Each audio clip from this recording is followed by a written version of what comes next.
देखिए IIT JEE paper 2010। देखिए बच्चों, पहला सवाल, a matrix is given by, matrix दे रखी है और इसकी आइगन वैल्यू जो भी आएंगी, ठीक है, आप कर लीजिए इस तरीके के सवालों को। ठीक है, क्वेश्चन नंबर 2, 3, 4 ये सब करवा दिए थे, कल करवा दिए थे ना।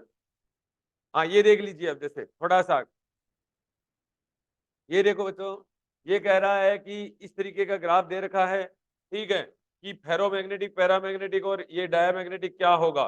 ठीक है, तो आपको पता है बच्चों, काई बराबर सी अपॉन टी होता है पैरामैग्नेटिक के लिए। किसके लिए होता है? पैरा के लिए। काई बराबर कांस्टेंट होता है डाया के लिए। ठीक है, और काई बराबर C upon T minus T C ferro के लिए, फेरो के लिए होता है। तो ये फेरो के लिए हो जाएगा, ये डाया के लिए हो जाएगा, और ये क्या हो जाएगा? पैरा के लिए हो जाएगा। समझ में आएगी मेरी बात? बस इतना ही करना था इसके अंदर। ठीक है, अरे बताओ समझ में आया कि नहीं आया? ठीक है, और अगर ये देखो, अगर आपको 1 अपॉन, अब की बार मेरे हिसाब से ये पूछेगा आपसे, ठीक है, 1 अपॉन काई के बीच में ग्राफ पूछ ले। देखो 1 अपॉन काई और टी के बीच में अगर ग्राफ पूछ ले, ठीक है, तो आप है ना ज्यादा संकट में मत पड़ना, नहीं पढ़ोगे ना। ठीक है, देखो ये एक एक ग्राफ इस तरीके से चला जाएगा, एक ग्राफ इस तरीके से चला जाएगा, एक ग्राफ इस तरीके से, ये टी बराबर टी सी के ऊपर आएगा। ठीक है, ये क्या आएगा? टी बराबर टीसी के ऊपर, ये नील टेम्परेचर पे चला जाता है। ठीक है, नील टेम्परेचर का भी फॉर्मूला होता है काई बराबर C upon T plus T N. ये एंटी फेरो के लिए होता है। ये किसके लिए होता है? एंटी फेरो के लिए होता है। ये एंटी फेरो के लिए होता है, एंटी फेरो मैग्नेटिज्म के लिए होता है। ये पैरा के लिए होता है, ये पैरा के लिए, फेरो के लिए, और ये एंटी फेरो के लिए। क्या?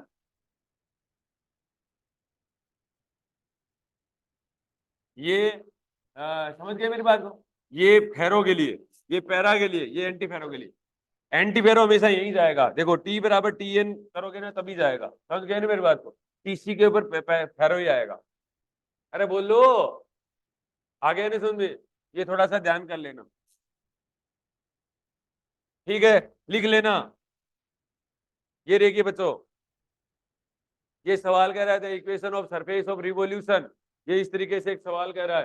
तो इसके अंदर यूनिट नॉर्मल वेक्टर पूछा है एन के, और देखो इसका फंक्शन बना लेना।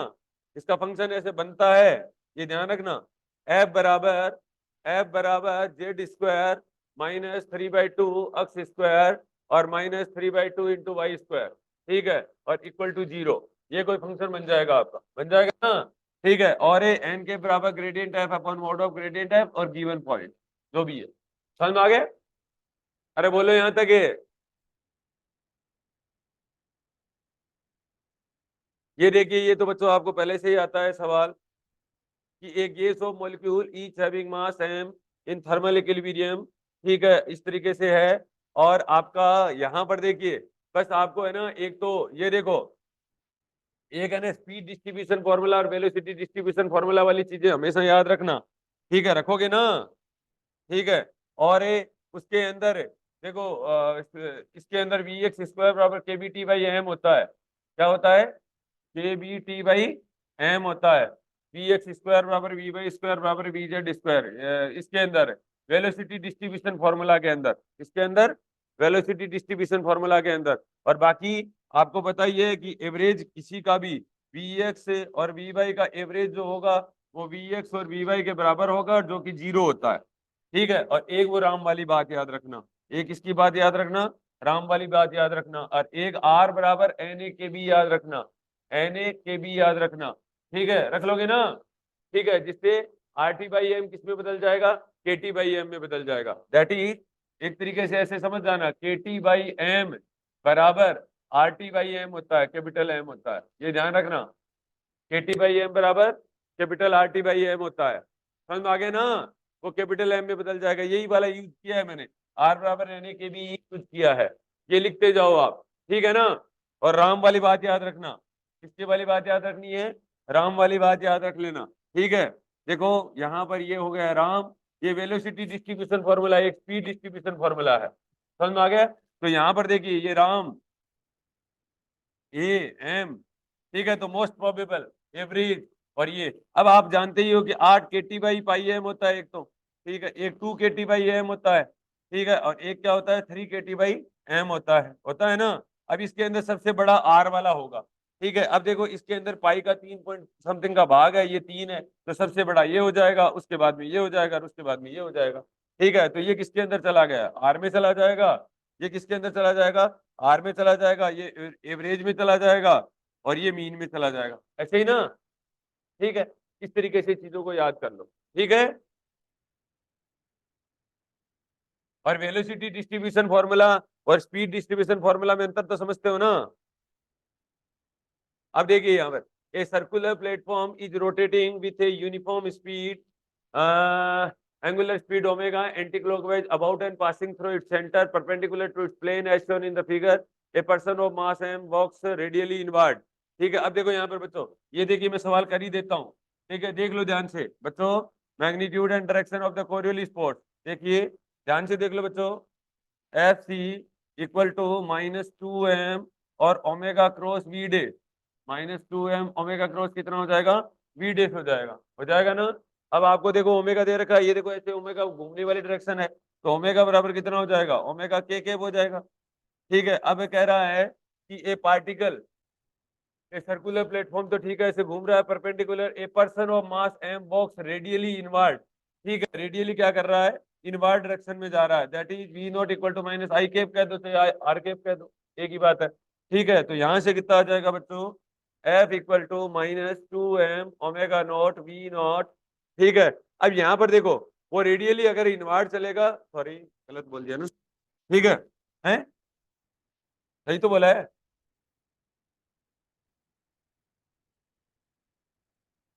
बी वेक्टर बराबर, हाँ ये तो पोजीशन वेक्टर की डायरेक्शन हुई है ना, एक मिनट,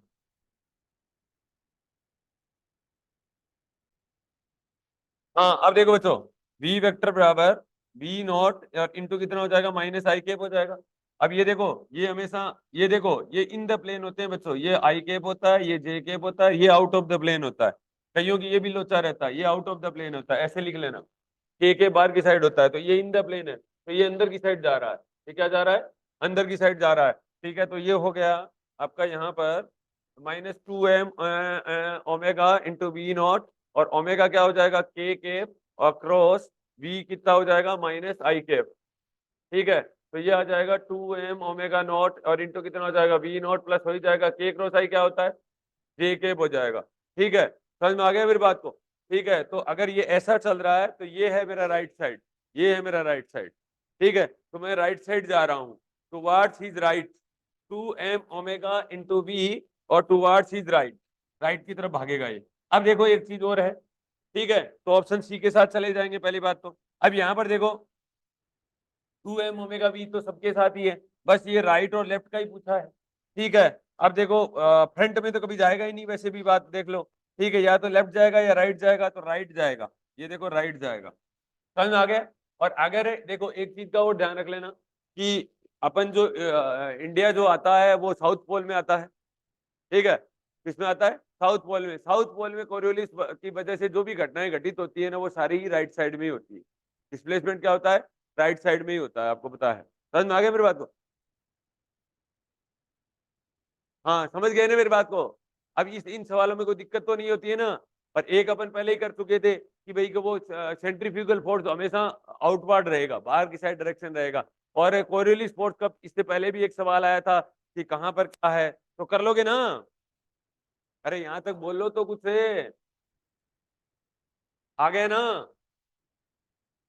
अगला देखिए बच्चों, ये देखिए ये सवाल, अब देखो बच्चों कभी भी है ना, आपको सवाल पढ़ने में नहीं आएगा वहां पर, एक काम करना, देखो सुनो मेरी बात, हाँ देखिए यहाँ पर देखो बच्चों, अगला, अगला देखिए, कभी भी एक चीज का ध्यान रखना बच्चों, एक quarter wave plate is placed in between polarizer, एक एनालाइजर और पोलराइजर के बीच में क्वार्टर वेव प्लेट पड़ी है। ठीक है, और ये कहना चाहता है कि when the optic axis of the quarter wave plate is kept initially parallel to, ये कह रहा है कि क्वार्टर वेव प्लेट और जो हाफ वेव प्लेट होती है वो कभी भी लाइट की इंटेंसिटी चेंज नहीं करती, इतना ध्यान रखो आप। ठीक है, इंटेंसिटी चेंज नहीं करेंगे, तो जो लाइट की इंटेंसिटी है वही उसका आंसर है, आई नोट ही रहेगा। एक ही चीज का ध्यान रखना कि क्वार्टर वेव प्लेट अगर देखो, एक तो एनालाइजर और पोलराइजर के बीच के अंदर अगर एंगल थीटा है तो मेलस लो लगेगा, आई नॉट कोस स्क्वायर फाई लगेगा, पहली बात। ठीक है, अनपोलराइज लाइट होगी तो आई बराबर आई नॉट बाई 2 हो जाता है। दूसरी बात, एक लेमडा बाई 4 प्लेट आती है, ठीक है, तो कोई भी पोलराइज लाइट होगी, अब पोलराइज लाइट की इंटेंसिटी चेंज नहीं की इससे, ठीक है, बस वो क्या करेगा, लेमडा बराबर 45 डिग्री है, सॉरी फाई बराबर अगर 45 डिग्री है ऑप्टिक एक्सिस के साथ में, तब तो ये क्या करेगा, सर्कुलरली और इलिप्टिकल, सर्कुलरली में चेंज करेगा, अदरवाइज वो इलिप्टिकली में चेंज करेगा। और वो क्या करता है, half wave plate orientation change करता है। ये इतना ही सवाल है, बार बार यही सवाल आ रहा है इनका, घुमा फिरा के बात यही फेंक रहे हैं, समझ में आ गया? अरे बोलो, ये बोल ही नहीं रहे, हाँ ना तो करते जाओ, हाँ ना में क्या जा रहा है? अरे आ रहा है क्या समझ में? आ रहा है सर, आ रहा है। हाँ ऐसे बोलते तो जाओ।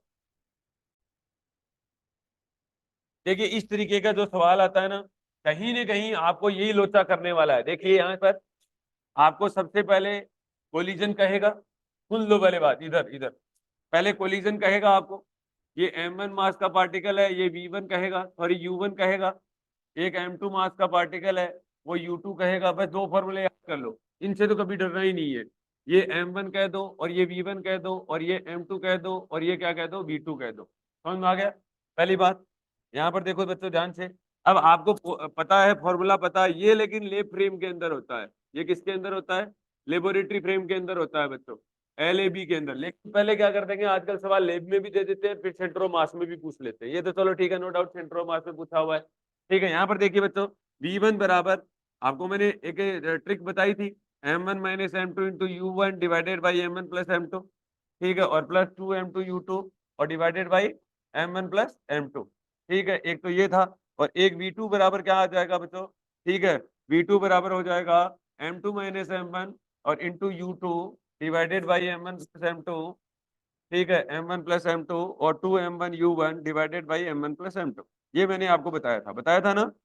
अब देखो आपको कई बार क्या करेगा, आपको है ना v1 v2 देगा नहीं वो, ठीक है, v1 v2 यहाँ से निकाल लेना। समझ में आ गया मेरी बात को? फिर सवाल हो जाएंगे सारे के सारे। अब आपको पता है मोमेंटम कंजर्वेशन ऑलवेज वैलिड होता है, और kinetic energy conservation in elastic collision में कहीं पर भी एनर्जी का नुकसान हो रहा है तो इन काइनेटिक एनर्जी का कंजर्वेशन नहीं रहेगा, टोटल एनर्जी कंजर्व रहेगा ही रहेगा। ठीक है, तो समथिंग इस तरीके की बातें हैं। अब यहाँ पर देखिए बच्चों, a particle of mass m with a velocity v और v बराबर v वेक्टर बराबर v नॉट, और ये आपको दे रखा i के प्लस j के, collide elastically with another particle of mass 2m which is initially at rest. ठीक है, which of the following statement is correct, ऐसा कुछ बोल रहा है। तो इसका मतलब कह रहा है इलास्टिकली है तो मोमेंटम कंजर्वेशन तो रहेगा ही रहेगा, with another particle of mass 2m which is initially at rest. ठीक है, जो कि क्या है, इनिशियली रेस्ट में है, तो मोमेंटम कंजर्वेशन लागू होगा इसके अंदर। समझ में आ गया? सेंट्रो मास फ्रेम की ये बात कर ही रहा है। ठीक है, अरे बोलो, यहाँ तक कोई दिक्कत है क्या? अब आपको क्या करना है, यहाँ पर वैल्यू ही बतानी है। ठीक है, तो सेंट्रो मास फ्रेम के अंदर VCM का वैल्यू क्या हो जाएगा बच्चों? सेंट्रो मास फ्रेम के अंदर VCM बराबर m1 u1 vector plus m2 u2 vector divided by कितना हो जाएगा, m1 प्लस कितना हो जाएगा, m2 हो जाएगा। अरे बोलो, m1 प्लस कितना हो जाएगा, m2 हो जाएगा।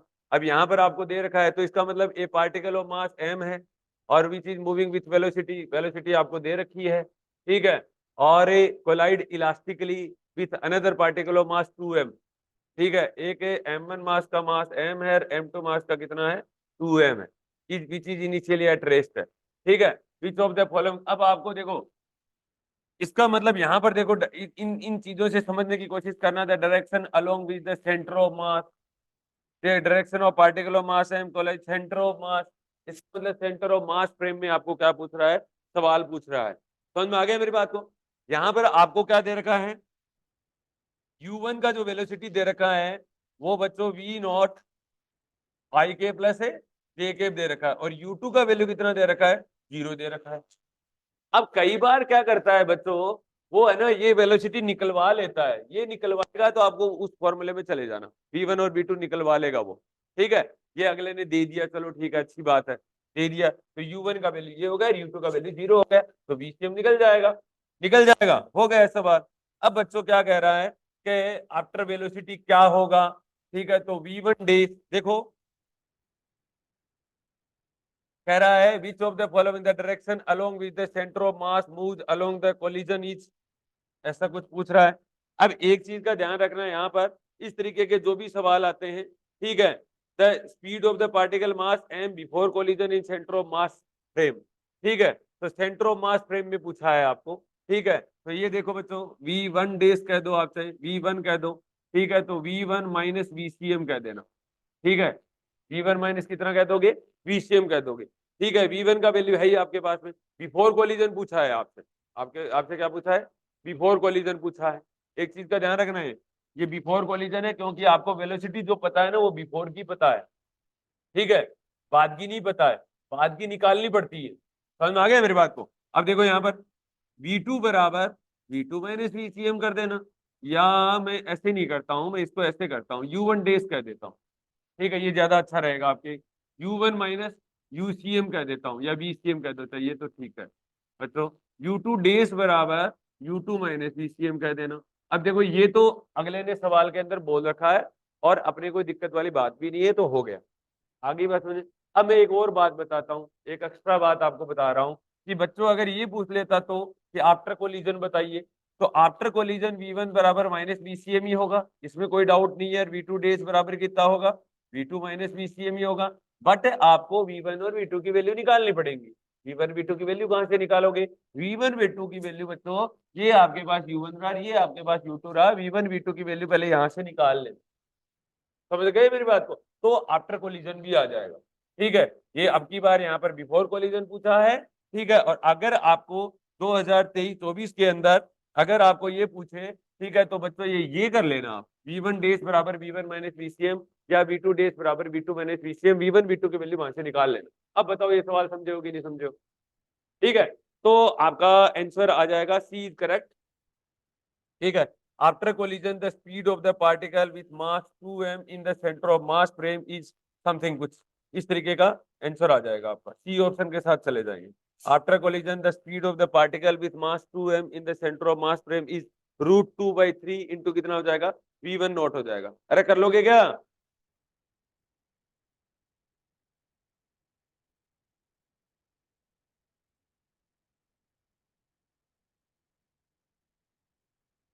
ठीक है, यहाँ पर कोई दिक्कत नहीं है।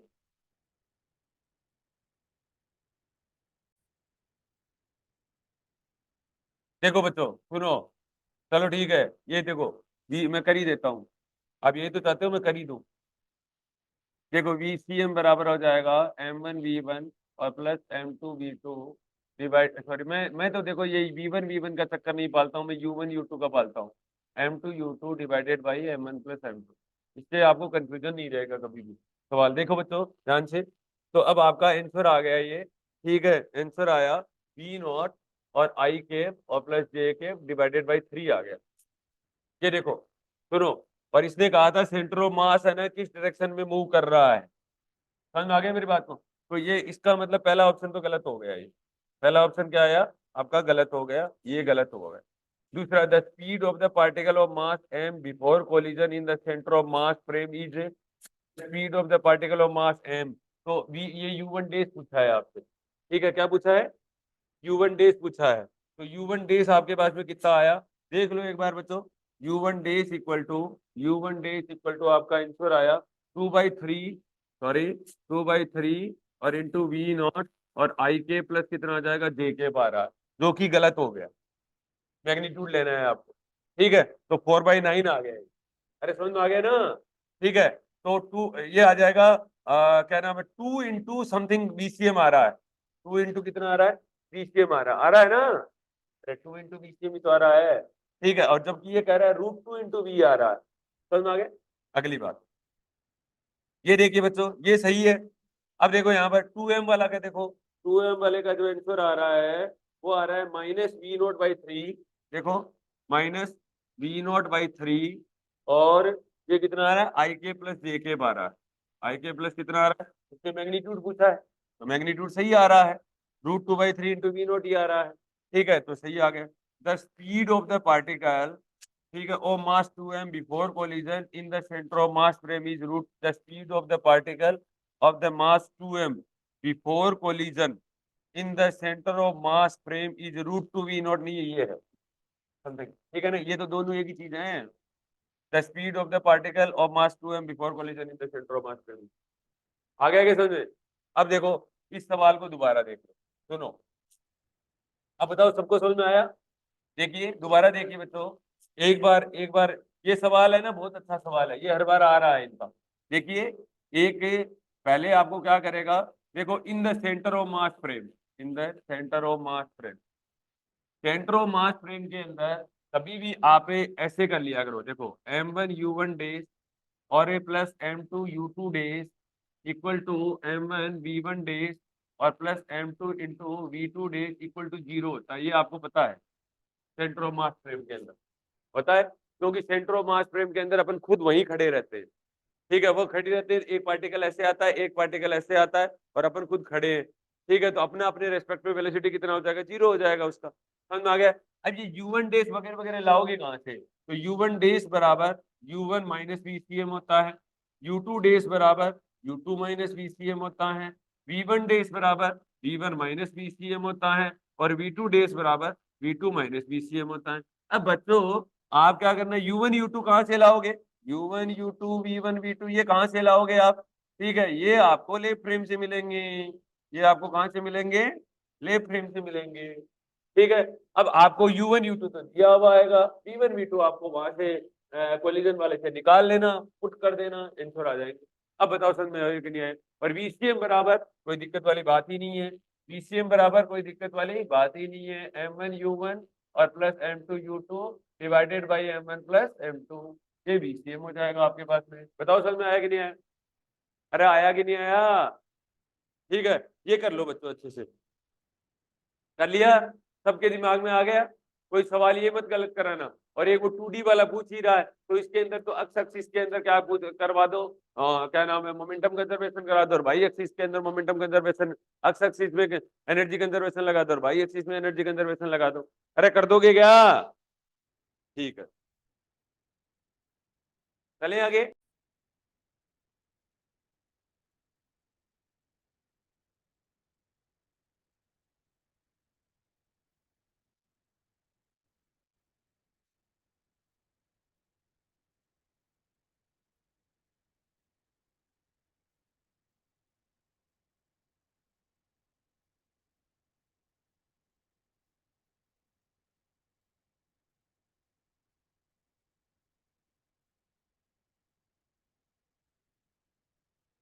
हैं?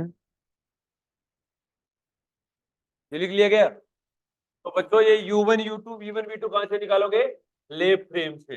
अब लेफ्ट फ्रेम के अंदर ये फॉर्मूला अपनी कॉपी में लिख लो बच्चों, ये VCM तो लिख ही लिया, और ये वाला अपनी कॉपी में एक बार दोबारा याद रख लो, याद हो जाएगा। हो गया लेफ्ट फ्रेम से।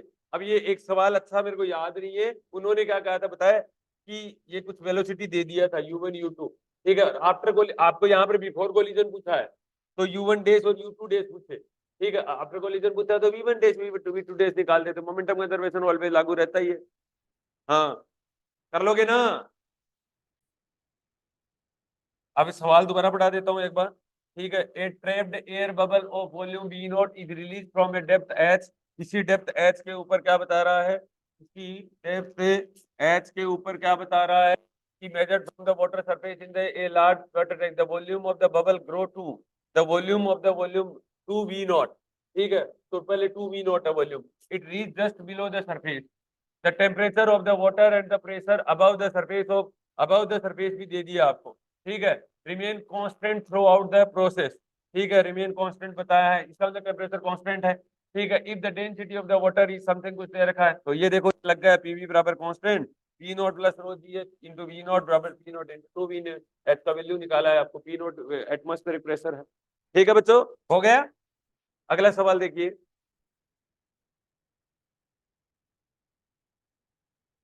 देखिए बच्चों, ए पार्टिकल ऑफ मास, यहां देखिए, a particle of mass small m is confined in a two dimensional infinite square well potential, ठीक है, आपको देखिए एक चीज का इन सवालों के अंदर ध्यान रखना बच्चों, E बराबर, एक तो पार्टिकल इन बॉक्स का सवाल बोल लेना, ठीक है, तो कभी भी ये गलती मत कर देना, ठीक है, 2 से मल्टीप्लाई करना मत भूल जाना, ठीक है, क्योंकि जो फैक्टर होता है ना वो 2 का होता है। अब कई बार ये 25-25 करोगे तो 5-5 भी कराओगे, ये भी ऑप्शन में अवेलेबल है।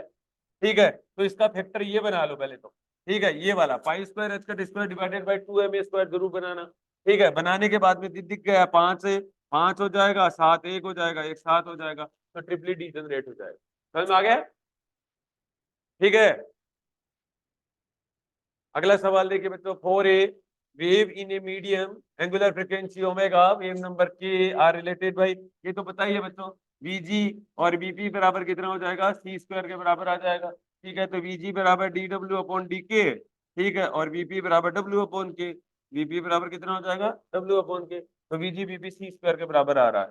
ठीक है, ये देखिए बच्चों, three-dimensional non-interacting particle, three-dimensional non-interacting particle, each of spin half and mass m are moving in a one-dimensional infinite potential value is given by something, कुछ दे रखा है। अब देखो the energy of the lowest energy, देखिए बच्चों electron का नाम दे दे तो समझ जाना ये फर्मी डिराक का सवाल है। ठीक है, एक अप एक डाउन एक अप। ठीक है, तो ये 2 इंटू कितना हो जाएगा, pi square H cut square divided by कितना हो जाएगा, 2m स्क्वायर हो जाएगा, और plus 1 into 4 pi square H cut square divided by कितना हो जाएगा, 2m स्क्वायर हो जाएगा, तो 3 pi square H cut square divided by m square आ जाएगा। आंसर कर लोगे क्या? अरे बोलो। ठीक है बच्चों, हो गया सवाल। अगला देखो बच्चों, अज्यूम दैट, देखिए अज्यूम दैट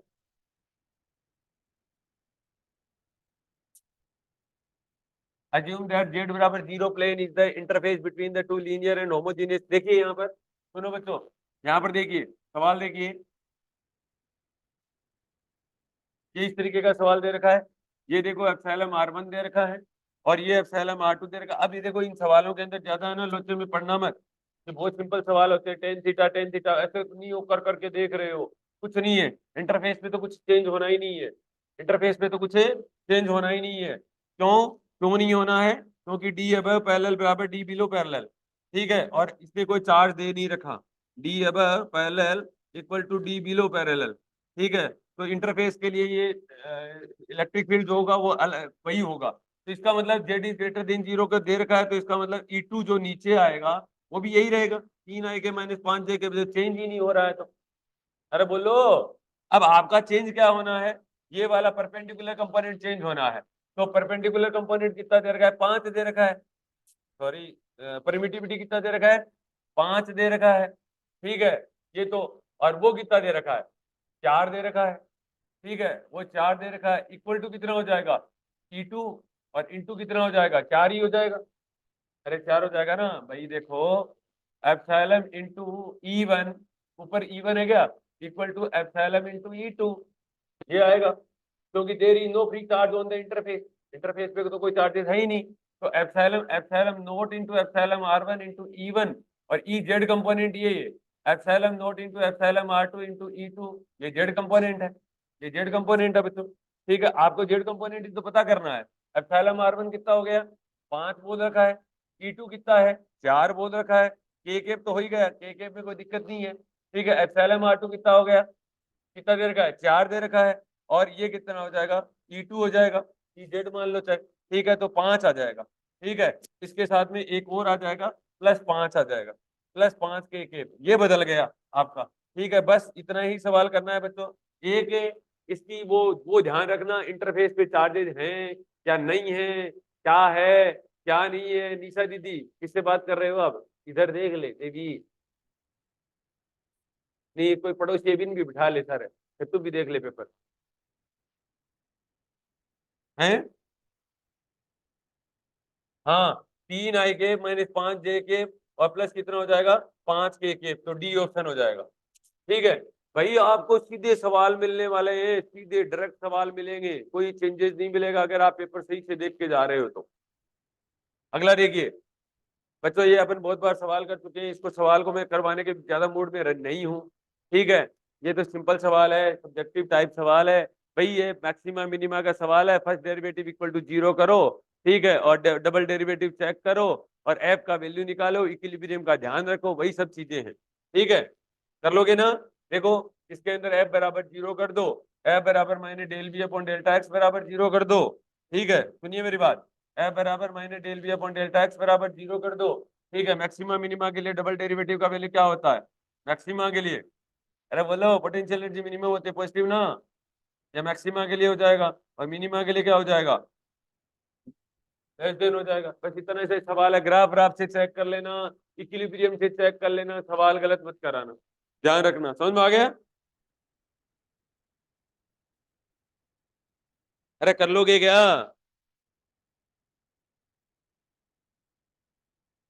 ये सवाल तो गलत नहीं करके आओगे ना। अब देखो, नेक्स्ट क्वेश्चन देखो बच्चों,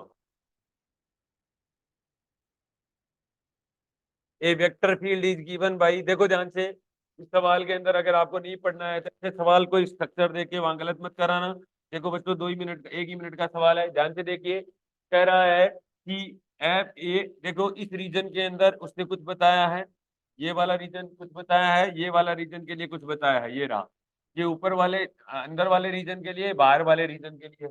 ठीक है, तो पहले सवाल ये पूछा कि कर्ल निकाल दो भाई। ठीक है, तो कर्ल ऑफ एफ है, जब निकालोगे तो आई के जे के और ए डेल बाई डेल्टा एक्स और डेल बाई डेल्टा वाई और डेल बाई डेल्टा जेड। ठीक है, और ये इसके लिए क्या हो जाएगा, ए एक्स जे के माइनस ए वाई, तो ए एक्स जे के और 0, कर्ल निकाल देना। ठीक, क्या करो, हाँ निकाल लोगे, और बाहर वाले रीजन के लिए निकाल देना। फिर कह रहा है कि फाइंड द लाइन इंटीग्रल, एक एक रीजन के लिए बताना है बच्चों। ठीक है, एक ये बाहर वाले रीजन के लिए पूछा है इसने, देखो semi circular path of radius 2r note के लिए पूछा है, तो कर्ल ऑफ एफ लगा दो और डॉट डीएस लगा दो, कर्ल ऑफ एफ डॉट है डीएस लगा दो। अब बाहर वाले रीजन के लिए तो मेरा जो आया वो आएगा 2a के आया। ठीक है, बाहर वाले रीजन के लिए 2a के। अब देखो डीएस का वैल्यू, ये सेमी सर्कल है, ये कितना है, सेमी सर्कल है। अब सेमी सर्कल की डायरेक्शन तो वही होती है। ठीक है, तो पाई इंटू, और ये कितना हो जाएगा 2r0, पाई आर स्क्वायर होता है ना, तो पाई इंटू 2r0 का स्क्वायर डिवाइडेड बाई 2 और इंटू के, बस यही करना था, क्योंकि इस प्लेन की डायरेक्शन के भी आएगी। अरे आएगी ना, समझ गए क्या मेरी बात को? ठीक है, तो आपका जो भी आंसर आएगा कर लोगे। अरे बोलो, 1 minute. along the closed semi path of radius 2 naught, find the line integral along the closed semicircular path of radius 2r naught। तो रेडियस 2r naught का ही तो पूछा है।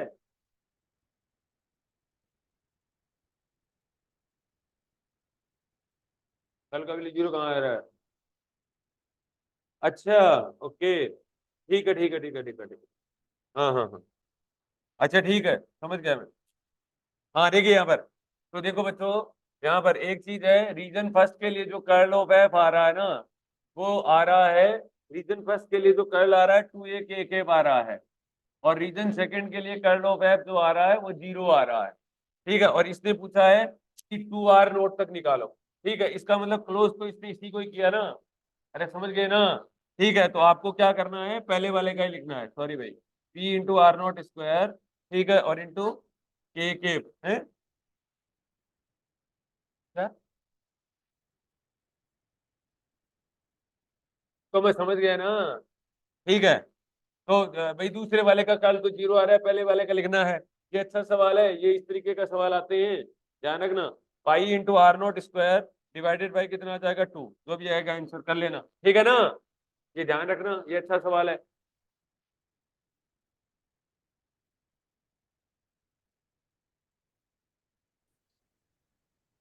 ये देखो, ये बोला ही है, semi circular path of radius 2r0। अरे देखो, एक चीज का ध्यान रखो कि आप है ना, ये जो क्लोज्ड होता है ना, ये देखो क्लोज्ड होना जरूरी होता है। ठीक है, ये क्लोज्ड पाथ है, तो देखो क्लोज्ड पाथ तो यही होगा ना, देखो यहाँ पर ये वाला है, ये इतना ही तो पूछा है आपसे। ये देखो, ये देखो, ये वाला नहीं पूछा आपसे, सेमी सर्कुलर लेना है, समझ में आ गया ना, आउटर नहीं लेना है। तो इस सवाल को सही करें, हाँ तू बोले।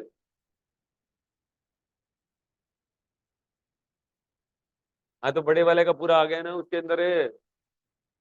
ठीक है भाई, ये देखो, find the line integral along the closed semi circular path of radius 2r0 का पूछा है। तो रेडियस 2r0 के अंदर ये वाला अंदर वाला आ जाएगा, सेमी सर्कुलर पार्ट आ जाएगा r0 वाला। कर लोगे ना? ठीक है, ओके। देखिए यहाँ पर, अब सुनिए मेरी बात। ये देखिए, ये इतना अच्छा सवाल है। देखिए बच्चों, ए सॉलिड सिलेंडर, देखो ये ध्यान से देख लो बस, इस सवाल में ज्यादा दम वाली बात भी नहीं है। देखो, a solid cylinder c of mass 10 kg और rolls without slipping m in incline plane which offers the friction, the angle of the incline plane with horizontal is 30 degree as shown in the figure. देखो ये ज्यादा कोई सवाल में है नहीं दम। देखो इधर, देखिए यहाँ पर, हाँ सो मत, देख लो।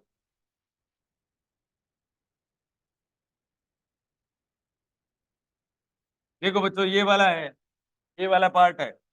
आप यहाँ पर देखने की बात ये है कि इसके ऊपर अगर मैं फ्री बॉडी डायग्राम बनाऊं, ठीक है, ये कह रहा है कि कितना, कह रहा है कि यहाँ पर a massless inextensible spring is wrapped around a cylinder and it passes over a frictionless pulley together end of the two other end of the spring is hold a block B, ठीक है, of mass 2 kg shown in the figure. Draw the free body diagram of the cylinder and the block, and if the block B moves down by 0.01 meter, ठीक है, how much distance C move along the incline? ये देखो, एक चीज का ये ध्यान रखो यहाँ पर, इस तरीके के सवाल बहुत सिंपल होते हैं, थोड़ा सा समझ ही लो, कल वाला ही सवाल है एक तरीके से ये।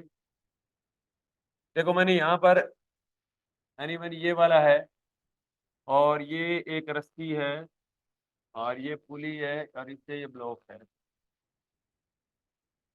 समझ में आ गया मेरी बात को? अब यहाँ पर आपको फ्री बॉडी डायग्राम जो भी पूछे, ये कहाँ की साइड खिसक रहा है? नीचे की साइड जा रहा है। तो ये एम ए, सॉरी, ये इसका एक्सीलरेशन हो जाएगा ऐसे। तो इसके ऊपर फ्रिक्शन ऊपर की साइड लगेगा, इसके ऊपर फ्रिक्शन कहाँ लगेगा? ऊपर की साइड लगेगा। ठीक है, अरे लगेगा ना, फ्रिक्शन ऊपर की साइड लगेगा, ये एम जी हो जाएगा, एम जी हो जाएगा। ये एंगल थीटा दे ही रखा है इन्होंने। ठीक है, अब देखो ये इसके साथ में एंगल कितना बना रहा है? ये एंगल भी थीटा ही बना रहा है। अरे बना रहा है ना, ये थीटा, ये भी थीटा ही है। यहाँ पर देख लो, अब देखो ये 90 डिग्री होता है, ये वाला, तो ये कितना हो जाएगा? एम सी, ये एंगल थीटा, ये 90 मैंने थीटा दिया, एंगल थीटा हो जाएगा, तो ये आ जाएगा एम जी साइन थीटा हो जाएगा, सॉरी कॉस थीटा। क्या है? रुक दिया तो फिर बड़ी डायग्राम तो बना लूँ, तो फिर जाने दे, तुम मत टेंशन। ठीक है, ब्लॉक को खिसक जाने दे, ब्लॉक की टेंशन मत कर, ब्लॉक की मेरी टेंशन है। और ये हो जाएगा एम जी साइन थीटा। अब देखो यहाँ पर सिंपल सा है फ्री बॉडी डायग्राम, देखिए बच्चों, इसका एम ए बराबर, एम ए बराबर, इसका एक्सीलरेशन ऐसे इधर की साइड है। ठीक है, पहले मैं फ्री बॉडी डायग्राम भी बना रहा हूँ इसका। ठीक है, तो एम ए बराबर कितना हो जाएगा? ठीक है, ये देखो, इस रस्सी के अंदर अगर ये इस साइड खिसकेगा तो टेंशन इस साइड आ जाएगा। ठीक है, पहले इसका बना देते हैं, पहले इसका है, सिलेंडर का बना रहा हूँ, पूरा सवाल ही है। ठीक है, ये टी है, तो देखो एम ए बराबर कोई लगाएगा क्या? M g sine theta minus t और माइनस एफ हो जाएगा, है एफ ही तो होगा, ये हो जाएगा। बस इतना ही काम करना है आपको, एक तो हो गया, एम जी साइन थीटा और ए माइनस टी और माइनस एफ बराबर कितना हो जाएगा? एम ए आ जाएगा, तो यहाँ फ्रिक्शन का वैल्यू आ जाएगा, यहाँ एफ का वैल्यू आ जाएगा। ये तो एक अलग बात, एक डायग्राम तो यही देख लीजिए। अब अपन इस बॉडी के लिए अगर बनाए, ठीक है, तो बॉडी के लिए क्या हो जाएगा? ये देखिए यहाँ पर, इसका भी एक्सीलरेशन इस साइड ही है, ये एम जी है और ये टी है। ठीक है, तो इसका फ्री बॉडी डायग्राम हो जाएगा एम ए बराबर, ठीक है, और एम जी माइनस टी हो जाएगा। ये आ गया एक, इसका फ्री बॉडी डायग्राम हो गया, एक इसका सिलेंडर का फ्री बॉडी डायग्राम हो गया। अब यहाँ पर आपको कोई दिक्कत है तो बता दो। तो ये वही तो एक्सीलरेशन है इसका। हाँ, क्या करी? वो तो, अरे भाई, ये नीचे की साइड, ये देखो, अलग अलग फ्री बॉडी डायग्राम है ये, क्या है, अलग अलग फ्री बॉडी डायग्राम है। हाँ सॉरी सॉरी सॉरी, ये इधर करना, एम ए बराबर t minus m g, m a बराबर टी माइनस एम जी हो जाएगा। ठीक है, अब देखो बच्चों, अब है ना मैं जो बता रहा हूँ ना बात, इसने क्या सवाल पूछा वो देखिए, ये तो सिंपल सवाल पूछी है इसने, ठीक है यहाँ पर। अब देखो यहाँ पर ये बात पूछी है, ये तो आप नोट ही कर लेना भाई, मैं तो सिंपल बता रहा हूँ आपको, ये तो आप नोट ही कर लेना। देखो ये है, और ये है, ये एम जी है इसका, जो भी है। ठीक है, अब देखो बच्चों, यहां से सपोज करो ये यहाँ से इधर से आया, शुरू हुआ, जो भी है ये इधर उधर हुआ, ठीक है, इधर इधर होगा। ठीक है, तो सपोज करो ये थोड़ा सा इधर साइड आया, मान लो वो थोड़ा ऐसे ऊपर खिसका तो इस साइड आएगा ये। ठीक है, तो वो डिस्प्लेस कितना हुआ वो ऐसे ही कुछ पूछता है, चाहे वो इधर डिस्प्लेस हो चाहे वो इधर डिस्प्लेस हो, ये देखो इस एंगल के बराबर होता है, मैं ये कहना चाह रहा हूँ। ये देखो, ये दूरी एस तय की इससे, और ये एंगल कितना है, ये स्मॉल ए रेडियस मान लेता हूँ और ये एंगल फाई है। तो मैं ऐसे कह रहा हूँ ये वाली जो दूरी है ना, एस बराबर ए फाई के बराबर रख दिया करो, angle equal to r upon radius के बराबर ही होता है। समझ में आ गया, एंगल इक्वल टू कितना होता है। ठीक है, इसने यही तो बात पूछी है, ए बराबर कितना दे रखा है इसने, 2 दे ही रखा है, और फाई अपने को दे ही रखा है। अरे बोलो, ठीक है, बस इतनी ही बात पूछी है इसने। ठीक है, कोई ज्यादा, the angle of the phi with the horizontal is 30 degree as shown in the figure. अरे बोलो, बस।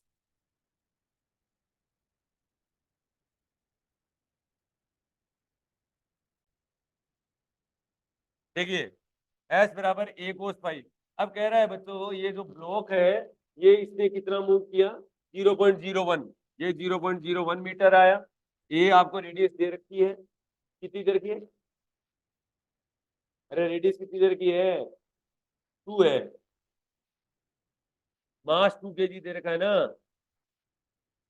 रेडियस नहीं दे रखी है।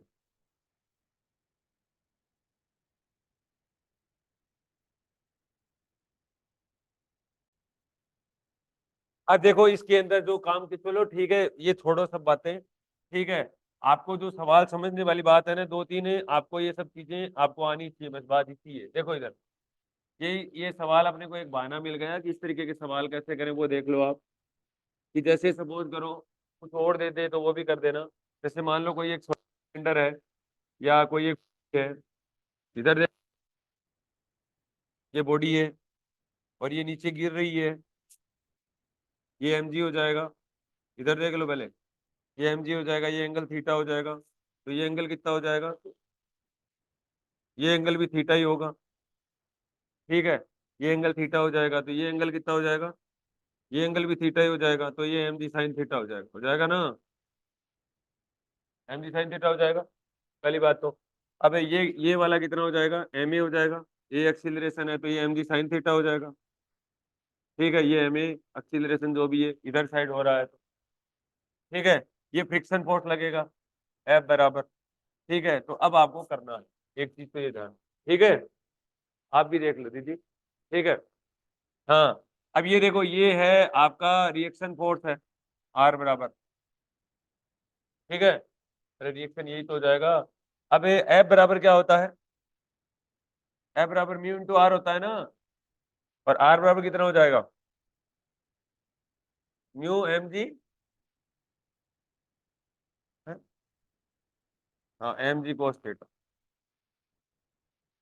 Mu m g cos theta है। समझ में आ गया मेरी बात को, अरे बोलो, एक तो ये हो गया।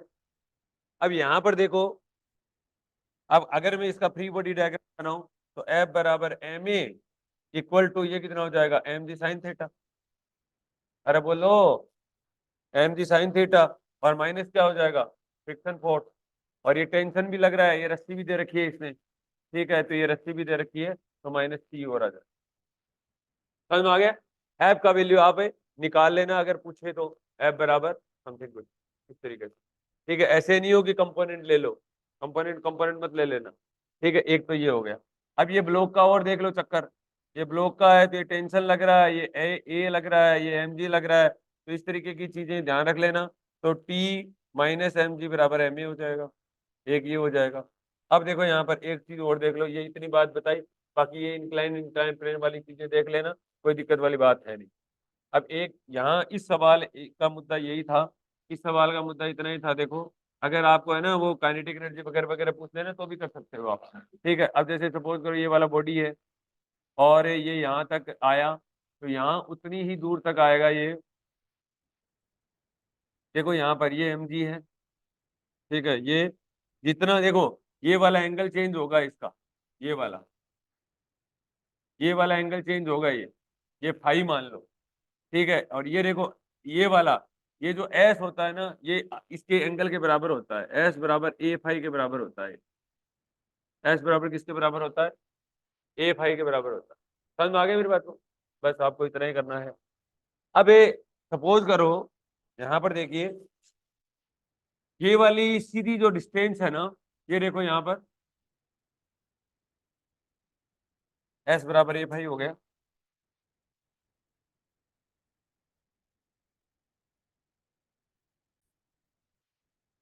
ठीक है ना? ये देख लेना भाई, ये इसने दिया हुआ आता है तो अक्स बराबर ए फाई ए कोस फाई सीधा ही कर देना इसके अंदर। ठीक है, और एक है ना, कभी अगर आपको ये पूछ लेना कि इसका और तो ज्यादा क्या पूछेगा, और तो ज्यादा पूछेगा नहीं वैसे तो। ठीक है, इसके पास में एक तो काइनेटिक एनर्जी भी है और एक इसके पास में रोटेशनल एनर्जी भी है। एक इसके पास काइनेटिक एनर्जी है, एक इसके पास में क्या है, रोटेशनल एनर्जी है। लेकिन जैसे ही ये इधर डिस्प्लेस करता है और जैसे ये घूमता है उसके अंदर रिलेशन आता है, इसलिए इसका डिग्री ऑफ फ्रीडम एक ही आ जाएगा। इसका डिग्री ऑफ फ्रीडम कितना आ जाएगा? इसका एक आ जाएगा। अगर पूछे तो आपको ये डिग्री ऑफ फ्रीडम कितना हो जाएगा? एक आ जाएगा, पहली बात। और अगर इस तरीके के सवाल वैसे ही ना हो ना, तो वैसे भी देख लेना, टोटल एनर्जी बराबर क्या होता है? Kinetic energy plus potential energy होता है। ठीक है, अगर टोटल एनर्जी कांस्टेंट है ना, तो काइनेटिक एनर्जी और पोटेंशियल एनर्जी में एक रिलेशन आएगा। रिलेशन आएगा तो एक पे कंस्टेंट मोशन लग जाएगी, इसके अंदर दो दिख रहे हैं। ठीक है, एक तो ट्रांसलेशन मोशन कर रहा है, एक एंगुलर कर रहा है, लेकिन एंगुलर और ट्रांसलेशन मोशन में रिलेशन है इसका। ठीक है, तो डिग्री ऑफ फ्रीडम एक हो जाए। समझ में आ गया ना मेरी बात को? इस तरीके के सवालों का ध्यान रखना। अब देखिए बच्चों, यहाँ पर पहली बात तो ये है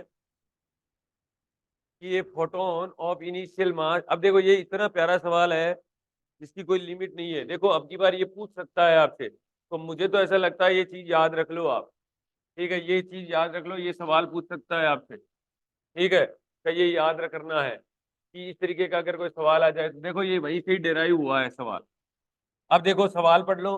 बच्चों कह रहा है कि photon of initial momentum P note, photon का इनिशियल मोमेंटम पी नोट दे रखा है, ये पी नोट है, ये फोटोन का मोमेंटम है। ठीक है, with an electron at rest mass m naught moving with relativistic momentum p, p यहाँ पर रिलेटिविस्टिक मोमेंटम है। Energy e and change in the wavelength of the photon after scattering by an angle theta is given by. देखो बच्चों, अगर आपको इस तरीके का सवाल आ जाए ना, कुछ नहीं करना था, ये आप है ना एक तरीके से डेरिवेशन ही है, 2c lambda naught P naught और plus P divided by E minus C P और equal to sine square theta by two. मुझे तो ऐसा लगता है ये फॉर्मूला याद कर लो, आपका आएगा आपकी बात, sign square theta by to. ये कह लेगा in term of momentum P energy E की टर्म में डेल्टा लेमडा का वैल्यू कितना होता है। अब एक बात बताऊं आपको, जो आप ये करते हो ना, डेल्टा लेमडा इक्वल टू, देखो बच्चों, देखो ध्यान से, delta lambda equal to H upon M naught C और वन माइनस कोस पाई, ये यहीं से ही डेराइव हुआ है, ये यहीं से ही डेराइव हुआ है। समझ में आ गया मेरी बात को? तो उल्टा सीधा एक समान, तो अगर आप ये याद करते हो तो ये भी याद ही कर लो। समझ में आ गया मेरी बात को? ठीक है, तो यहाँ पर आपको फाई की जगह कितना आ जाएगा? कोस थीटा आ जाएगा, इन्होंने थीटा दे रखा है। ठीक है, स्कैटरिंग एंगल थीटा दे रखा है, तो वन माइनस कोस थीटा हो जाएगा। अब देखो बच्चों, ये कुछ कैसे हुआ, इसके अंदर कुछ नहीं किया इन्होंने। अपन क्या करते हैं, इलेक्ट्रॉन को रेस्ट में मानते हैं। इलेक्ट्रॉन को क्या मानते हैं अपन? देखो अपन कैसे करते हैं, अपन ऐसे ही तो करते हैं, एक फोटोन आया, सॉरी, एक आपके पास में फोटोन आया, आया, ठीक है, इलेक्ट्रॉन रेस्ट में होता है। ठीक है, और एक फोटोन कुछ लेमडा डेज के साथ में गया, ये एंगल अपन थीटा मान रखा है, इन्होंने मान रखा है, अपन फाई मानते हैं, और ये अपन थीटा मानते हैं, तो ये इनका फाई मान है। ठीक है, यही तो है सवाल अपना। अब इन्होंने क्या क्या नहीं कह रखा है, इलेक्ट्रॉन को रेस्ट में नहीं कह रखा है। ठीक है, अपने इलेक्ट्रॉन को रेस्ट में मान लो बच्चों, आ जाएगा आंसर, वही चीज पूछ रखा है ये तो। ठीक है, तो अब अगर इलेक्ट्रॉन आपका रेस्ट में है, if electron is at rest, electron किसके अंदर है, रेस्ट के अंदर है, तो बच्चों मोमेंटम का वैल्यू कितना आ जाएगा, 0 आ जाएगा। इलेक्ट्रॉन अगर रेस्ट में है तो, क्योंकि इसने बोला है देखो यहाँ पर, ठीक है, a photon of initial momentum p naught collide with an electron at rest of rest mass m naught moving with a relativistic momentum p. Relativistic momentum कितना बोला है, ठीक है, पी बोला है, तो पी को आप क्या कर दीजिए, 0 कर दीजिए। ठीक है, सॉरी, पी को आप क्या कर दीजिए, 0 कर दो बच्चों। अपना अपना सवाल होता है पी को 0 करके, और इसने यहाँ पर पी को 0 नहीं कर रखा है। इसने सवाल कह रखा है कि एक फोटोन है लेकिन इलेक्ट्रॉन रेस्ट में नहीं है, तब सवाल कर रखा है, तब डेरिवेशन ये बनता। और अगर पी को 0 कर देते हो, क्योंकि पी क्या बताया है, पी अपने को बताया है बच्चों रिलेटिविस्टिक मोमेंटम पी बताया है एम नॉट, पर अपन जब की 0 करते हैं तो पी को 0 कर दो, पी को 0 कर दिया बच्चों, पी को 0 कर दिया तो आपका चीज ये बन गया, डेल्टा लेमडा बराबर 2c लेमडा नॉट, और ए पी को 0 कर दिया तो पी नॉट और ई माइनस ई और साइन स्क्वायर थीटा बाई 2। बताओ समझ में आया कि नहीं आया, आया ना, साइन स्क्वायर थीटा बाई 2। आगे बात समझ में यहाँ तक, कोई दिक्कत नहीं है। ठीक है, अब कह रहा है पी नोट का वैल्यू कितना है बच्चों, पी नोट बराबर H upon lambda note, lambda बराबर एच अपॉन पी नोट। अरे भाई फोटोन का मोमेंटम क्या होता है, लेमडा बराबर एच अपॉन पी, तो पी नोट बराबर एच अपॉन लेमडा नोट। और जब ये रेस्ट में है, ई क्या है, ई इलेक्ट्रॉन की एनर्जी है। ठीक है, तो मोमेंटम 0 हो गया था, एम नोट सी स्क्वायर, एम नोट इंटू कितना कर दो, सी स्क्वायर। बच्चों ये वैल्यू पुट कर दो आप, ये वैल्यू पुट करते ही आ गया आंसर, ये वैल्यू पुट करते ही आ गया आंसर ये वाला। बताओ सवाल कैसा है, बढ़िया सवाल है। अगर आपको अब की बार ऐसे बोल देना कि फोटोन का मोमेंटम कितना है, तो भाई फॉर्मूला रट लो, डेल्टा लैम्डा बराबर 2c lambda naught P naught plus P minus P sign square theta by 2 होता है। और अगर आपको कुछ और बोले तो ये ठीक है, कोई दिक्कत ही वाली बात नहीं है। अब बताओ यहाँ तक समझ में आया कि नहीं है, अब तो कुछ पूछा ही नहीं है इन्होंने। ठीक है, क्या पूछा है, वेवलेंथ दे रखी है अपने को, ठीक है, और स्कैटर्ड एट 90 डिग्री बोल रखा है, स्कैटर्ड एट कितने पे बोल रहा है, 90 डिग्री के ऊपर बोल रखा है। ठीक है, देखो अगला सवाल देखिए बच्चों, बड़ा सवाल उतना ही छोटा आंसर, क्योंकि टोटल एनर्जी क्या रहती है, कंजर्व रहेगी। सवाल बड़ा खर्च पढ़ने में एनर्जी खर्च हुई है तो आंसर छोटा आएगा। ठीक है, देखिए बच्चों, ये देखिए, अब देखो, show that the value of delta lambda become independent of the wavelength of the incident photon in electron at rest before collision। ये सब अपन ने कर दिया। ठीक है, समझ में आ गया, h upon m naught c into 1 minus cos phi के बराबर आएगा। ठीक है, ये कह रहा है विथ मोमेंटम भी, ये तो पूरा सवाल का आंसर यही है। आ गया, अब कह रहा है देखो, in a Compton experiment the ultraviolet light of wavelength, wavelength दे रखी है बच्चों, देखिए यहाँ पर वेवलेंथ आपको दे रखी है कि लेमडा बराबर 2000 एंगस्ट्रॉम है। लेमडा कितना है, 2000 angstrom is scattered from an electron at rest, what should be the minimum resolving power। तो लेमडा बराबर lambda upon d lambda equal to resolving power. ठीक है, लेमडा आपको दे रखा है, डेल्टा लेमडा आ जाएगा एच अपॉन एम नोट सी 1 minus cos पाई। इसने बोल रखा है कि 90 डिग्री है, इसने क्या बोल रखा है, 90 डिग्री है, 90 डिग्री पुट कर दो, 90 डिग्री पुट कर दो इसके अंदर, ये 0 हो जाएगा, ये डेल्टा लेमडा आ गया, ये लेमडा है, रिजोल्विंग पावर आ जाएगा। बताओ कैसा लगा ये सवाल, अच्छा था, इस सवाल से डर रहे थे आप, इतना कौन पढ़ेगा, है ना। अब बताओ यहाँ सवाल समझ में आया कि नहीं आया, आया कि कभी भी क्वांटम इफेक्ट के अंदर, अब देखो ये इंटरव्यू में सवाल बनता है कि अगर आपने बेटा तुम्हारे को अगर कोई मोमेंटम दे दे, ठीक है, अगर इलेक्ट्रॉन को आप रेस्ट में मानो तो क्या आप डिराइव कर सकते हो, कह दे रहे डिराइव कर सकते हैं सर, आंसर ये आएगा इसका। बोला आपने रटा कहाँ से, बोला मेरे जेब में सवाल आया था। आईआईसी बेंगलोर की करो तैयारी और इंटरव्यू की करो तैयारी। ठीक है, समझ में आ गया, क्या आ गया क्या,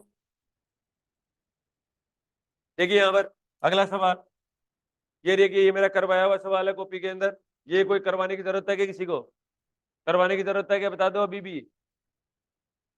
अरे ये करवाने की जरूरत है क्या? कॉपी के अंदर डिट्टो सवाल है, निकालते रहो। Electric field, polarization, p, bound charge, sigma b, boundary condition याद कर लो बस, हो जाएगा ना। ओ देवताओं,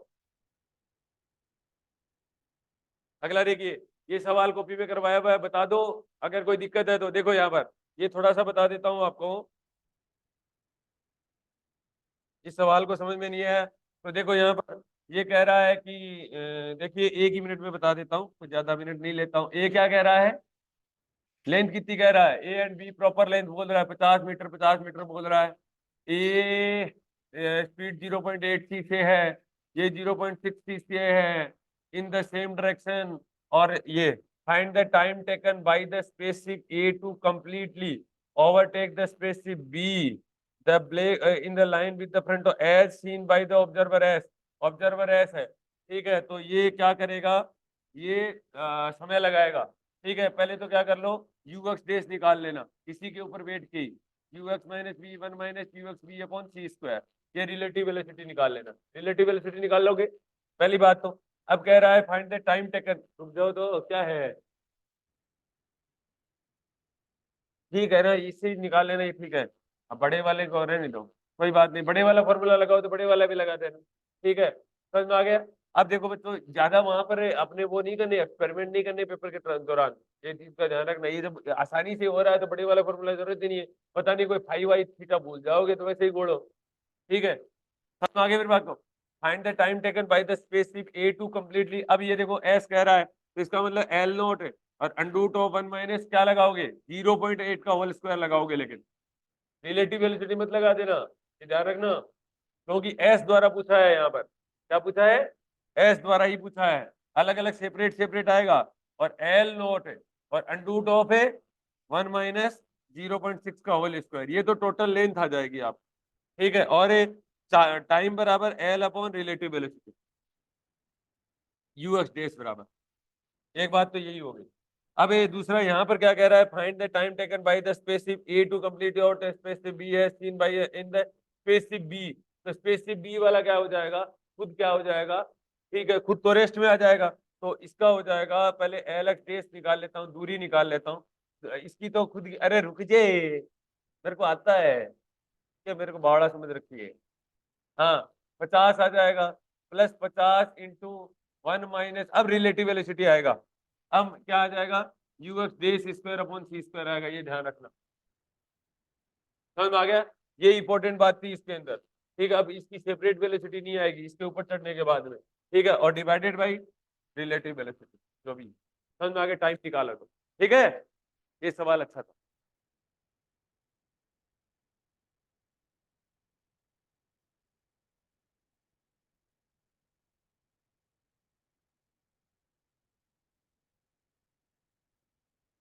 देखिए यहाँ पर चलेगा आगे, अरे कर लिया ना। अगला सवाल देखिए, ये आपका पोटेंशियल स्टेप का ही डेरिवेशन है, इसके अंदर कोई ज्यादा पुदीना है नहीं, ठीक है। ये आपका वही सवाल है, DC load line Q pointer वही चीज है, इसमें कोई दिक्कत वाली बात ही नहीं है। इस सवाल में मुझे नहीं लगता कोई दिक्कत वाली बात होगी, ठीक है। इस सवाल में देखिए, इस सवाल में भी कोई दिक्कत वाली बात नहीं है, कुछ नहीं कहा, ठीक है। आपको क्या करना है, ठीक है, ई बराबर b upon d, fourth equation लगानी है, ठीक है। देखो आपको क्या पूछा है, जेडी पूछा है, अरे क्या पूछा है, जेडी पूछा है आपसे। जेडी बराबर क्या होता है, हाँ देखिए ये हमेशा सवाल पूछ रहे हैं, तो जेडी पूछा है तो जेडी हो जाएगा डेल बाई डेल्टा टी, और एप्सिलॉन नॉट इनटू ई हो जाएगा, और ई बराबर वी बाई डी हो जाएगा। वी आपको दिया हुआ है, ठीक है, वी कितना दिया हुआ है, v naught sine omega t, अरे वी कितना दिया हुआ है, ठीक है, वी नॉट बाई डी हो जाएगा, ठीक है। डी का वैल्यू टाइम के रेस्पेक्ट में दिया हुआ है आपको, ठीक है। कंसीडर कैपेसिटर प्लेस, अच्छा, voltage V not across the capacitor remain constant, voltage को क्या कर रखा है, कांस्टेंट कर रखा है, बट जो दूरी है वो क्या करवा रखी है, वेरी करवा रखी है, ठीक है। तो इसका मतलब जेड वी नॉट तो कांस्टेंट है, डी का वैल्यू दे रखा है इन्होंने जेड नॉट, और प्लस जेड वन इंटू कितना हो जाएगा, कोस ओमेगा टी। बस बच्चों इतना ही था, डेरिवेटिव कर दीजिए टाइम के रेस्पेक्ट में, आंसर आ जाएगा आपका, जेडी आ गया। अब आपसे आईडी पूछा है, तो ID बराबर क्या हो जाएगा, JD और डॉट है A वेक्टर हो जाएगा।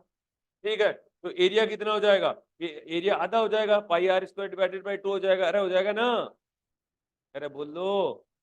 ठीक है, two concentric circular parallel radius of radius r है, क्या कह रहे हो।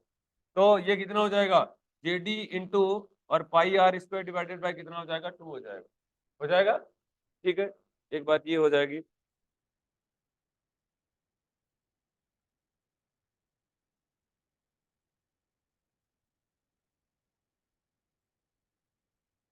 लग रहेगी,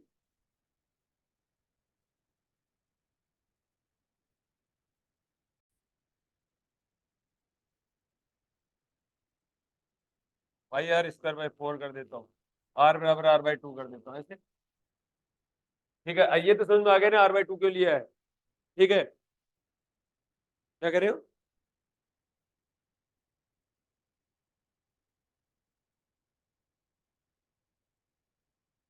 आर बाई 2 बोला है तो ठीक है। तो calculate the magnetic field vector H, तो कर लो बी बराबर क्या लगा दोगे, म्यू नॉट जेडी और प्लस म्यू नॉट जेएस लगा दोगे ना। देखो अगला, तो फोर्थ इक्वेशन लगा दो, कर लो बी बराबर म्यू नॉट जे और प्लस म्यू नॉट जेडी।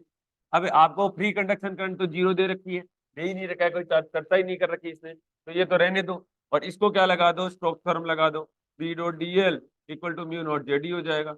अरे हो जाएगा ना, जेडी और डॉट डीएस वेक्टर हो जाएगा। इंटीग्रल देखो दोनों तरफ मैंने इंटीग्रेट किया है। जेडी बराबर कितना होता है, अरे सरफेस इंटीग्रल कर दूं ना, ठीक है, दोनों तरफ है, कोई बोल ही नहीं रहा। ठीक है ना, देखो दोनों तरफ सरफेस इंटीग्रल करोगे तभी तो होगा। कर लो B dot DS vector equal to mu naught JD dot DS. ठीक है, तभी तो लगेगा B dot DL equal to mu naught, ये है ही आपके पास में, बी इंटू 2 पाई आर कर देना, कर दोगे ना, हो जाएगा सवाल। ये अच्छा सवाल है, एक बार प्रैक्टिस कर लेना इसकी। ठीक है, और ये आपको आता है ही। ये देखिए थर्मो का सवाल है, मैडम ने बहुत अच्छा करवा रखा है काम। ठीक है, कोई दिक्कत वाली बात ही नहीं है इसके अंदर। अब बताओ, ये पेपर हुआ आपका 2010, इसके अंदर 4-5 सवाल वेरी मोस्ट इंपॉर्टेंट थे। एक कॉम्पटन इफेक्ट वाला इंपॉर्टेंट था और बाकी सवाल भी इंपॉर्टेंट थे।